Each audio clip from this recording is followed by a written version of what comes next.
Today is the big meeting between President-elect Trump and President Biden at the White House. And that's just one of the big events happening in the nation's capital today. A very busy day. Doug Luzader live for us in Washington with more on this. Doug, good morning. Bob and Brooke, good morning.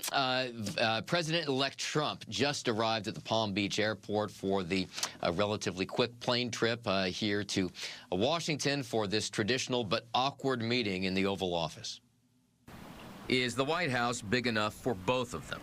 Later this morning, President-elect Donald Trump is set to arrive here for his one-on-one post-election meeting with President Joe Biden. He wants to show the American people that the system works, right? To trust on the institution, to trust that the norms do matter here. A norm, but 4 years ago, Trump, who was disputing the 2020 election results, did not invite Biden. I'm so happy that all of our new members are here. Meantime, on Capitol Hill today, Republican senators will vote for a successor to leader Mitch McConnell.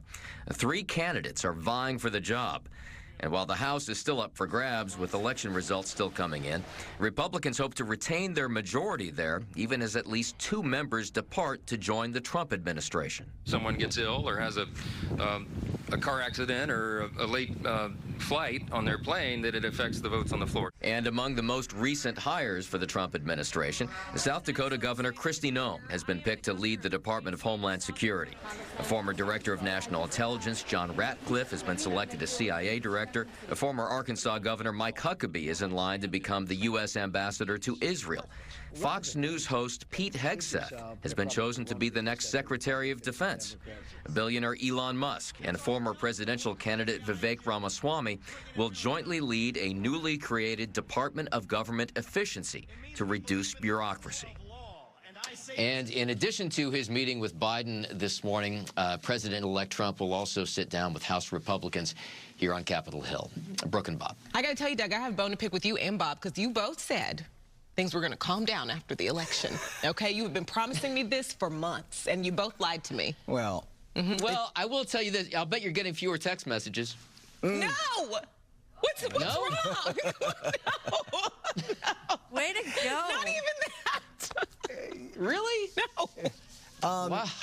you know, it's obvious that that the president-elect is looking to shake things up a little bit, right, Doug? And, you know, this government efficiency office or department, you know, to me, it was interesting because I thought this is almost like an oxymoron because you're creating another department to eliminate more bureaucracy and eliminate more red tape. But wait, so how is this going to work? It's a deficit commission is fairly normal, right? A what? I'm sorry. A deficit commission. It essentially sounds like that's what it is. Well, yeah, we've had these, you know, we've had these kinds of things before. You know, yeah, it's like the Department of Government Efficiency Department.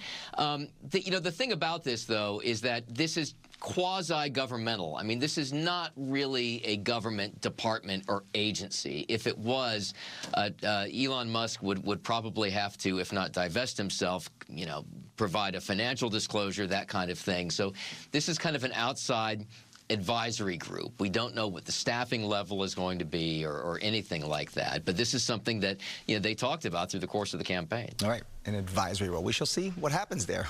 Yeah.